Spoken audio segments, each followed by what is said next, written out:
Pondicherry ration இங்க பாண்டிச்சேரியில கொடுத்தா ஆகணும் கொடுங்க. தொடர்ச்சியா 2 வருஷம் தான் போறாங்க. தொடர்ச்சியா தொடர்ச்சியா அடுத்து 2 வருஷம் போறாங்க.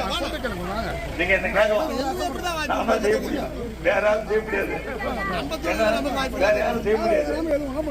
இது பாராளுமன்ற தேர்தல். இந்த பாராளுமன்ற தேர்தல்ல நீங்க எல்லாம் தேசிய தாமரை சின்னத்தில் வாக்களிங்க. அது என்ன காரணம் தெரியும். இதுக்கு என்ன 500 ஏதலையா யாருக்கு யாருக்கு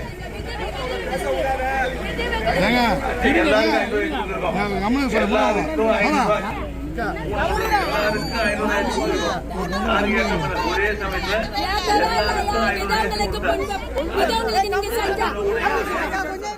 நீங்க ஏறுதான சொல்லக்கூடாது. உங்களுக்கு ஏற்றா ஏற்றது கேட்கலாம். சட்டமன்றத்துல நான் தான் இருக்கிறேன். இன்னும் 2 வருஷம் இருக்க போறேன். அங்க வந்து பாரு, உங்களுக்கு யாரா இருக்கு ஏற்று கொடுத்துருக்காங்கன்றத ஒரு பட்டியலே கொடுக்குறேன். வேற யாராவது செஞ்சிருக்காங்கன்னு மோசம் பண்ணிப்பாரு. செய்ய முடியாது. இந்த அரசாங்கம் மட்டும் தான் செய்ய முடியும். மத்தியில் வருகின்ற அரசு உங்களை பற்றி கவனித்து பேசி கொள்கிற அரசு தான். அதான் தான் தைரியமா சொல்றேன். குறைகள் இருந்தால் அதையும் சட்டமன்ற உறுப்பினர் என்ன பேசுறதா கேட்டு செய்து கொடுப்போம். ஒரு சின்ன குறை என்னன்னா, இந்த அரிசி போட சொல்றாங்க. அரிசி பண்ணி காசு கொடுக்குறோம். காசு கொடுக்காம மாதத்தோறும் பணம் தேர்வு வங்கி கணக்குல நீங்க அரிசி வாங்கிக்கலாம். வாங்க முடியாது கிடையாது, வாங்கிக்கலாம். இருந்தாலும் அரிசியா கொடுன்னு கேட்பாங்க. அதை வந்து கொடுக்க முடியும், கொடுக்க போறோம். ரேஷன் கடையில் முடியெல்லாம் சம்மம் போட்டுதான் இருக்கும். ரேஷன் கடையை திறக்க போறோம். கோதுமை சக்கரை கூட போட போறோம். எல்லாம் செய்ய போறோம்.